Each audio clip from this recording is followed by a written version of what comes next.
Okay, Patrick, over to you. Let's get on with it. Hi James, hi Steve. First of all, we're going to talk about why writing is an issue for dyslexics. Now, writing is problematic for dyslexics. That's something that we went into detail in the last webinar. And what this webinar we're going to be talking about is practical ways that they can address this. Start off with, it's an issue. The key reason why writing is an issue for dyslexics is because of assessment. Assessment, 90% of the way a student will be assessed is through their written argument. With the dyslexics, they often write unclear written arguments with bad structure and grammar. Because they're mostly being assessed by the quality of their written work, this is what we would call a slightly unfair playing ground, because you have two bright individuals, one a dyslexic, one a non-dyslexic, and the non-dyslexic would be at a slight advantage because dyslexics have problems in writing, they tire easily. We need to address this. It's absolutely critical that we create some sort of learning strategy to deal with anything to do with the dyslexic writing, and that's one of the things that we're going to be talking about in this webinar. In terms of my advice on writing, there's a lot I've got to say. We've boiled it down into three different parts. There are other parts. The three parts that we're going to talk about today is looking at a study plan for writing, the three-step process of writing, and a method that I developed for dyslexics called Talk to Write.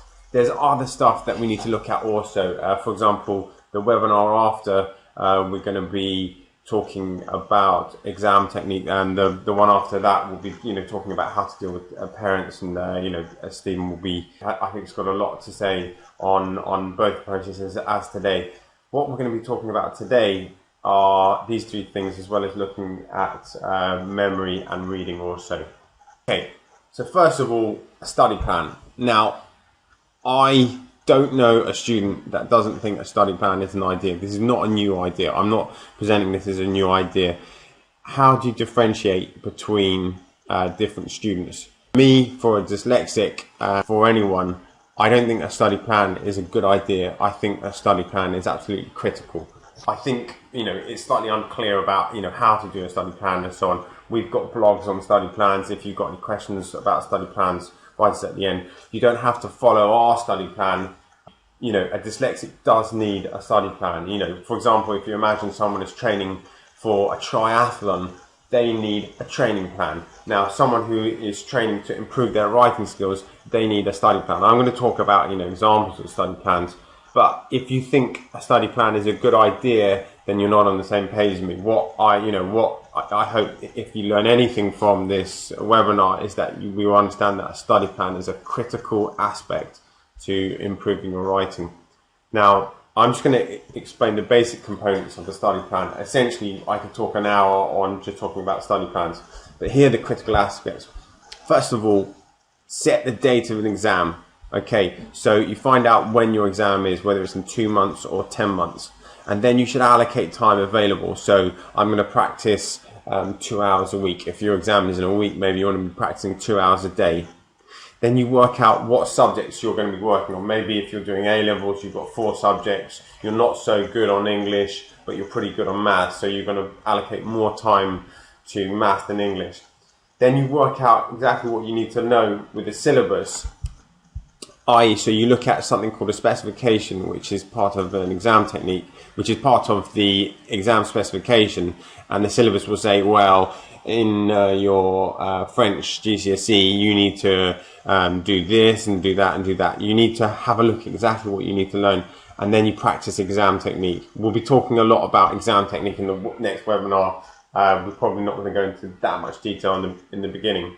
The last part of the study plan is you manage it. Now, if you're an effective independent worker, then you can do that alone. I always think it's a good idea to do it with someone else. You can do it with a tutor, you can do it with a teacher, you can even do it with your parent, or you can do it with a friend. It's important that someone else sees the study plan to see that you're doing 2 hours on a Tuesday and an hour on a Wednesday. Now, I'm working very, very quickly through these topics, but if you want to know more about study plans, give us an email or have a look at one of our blogs. James, Stephen, how do study plans sound to you guys? This sounded interesting to me. I'd like to know what the specific benefit for a dyslexic is of doing a study plan, do you think? Well, I come from it from this perspective that a dyslexic does have a slight disadvantage when they're coming to writing. However, you see a lot of the time dyslexics not improving in writing, but if they are studying writing in the right way, and we're going to look at that next, if they approach writing in the right way, they can improve, but it does take time, and so therefore they need to allocate time. They need to say, every Monday I'm going to be working on writing. Now, if they do that for a sustained period, and I've done this with dyslexics, I've done it that they're working on improving their writing in the right way, and they're doing it on a regular basis. As you can see, like in this, they've allocated time available, then they definitely improve. And you can get dyslexics writing beautifully. You can get dyslexics writing better than normal people because they put so much focus. They turn that weakness into a strength. Stephen, what are your thoughts on the issue? I mean, with study plans, it's something which I never used. And looking back, that was really one of my biggest weaknesses, planning my revision and studies. I would say, looking back now, I think one of the biggest keys, especially for dyslexics, because they struggle with writing and they don't want to be reading a lot when they're producing or revising.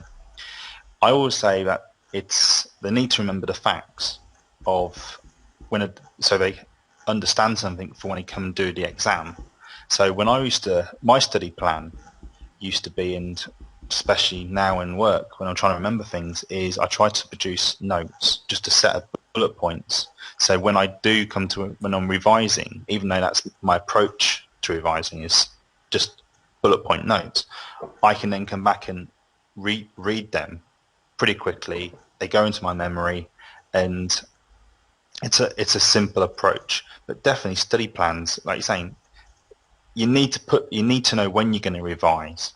I know it's not easy because life dictates where you want to be when you want to be studying and when you want to have some fun. But definitely, I would say it's something which is definitely useful for dyslexics, especially.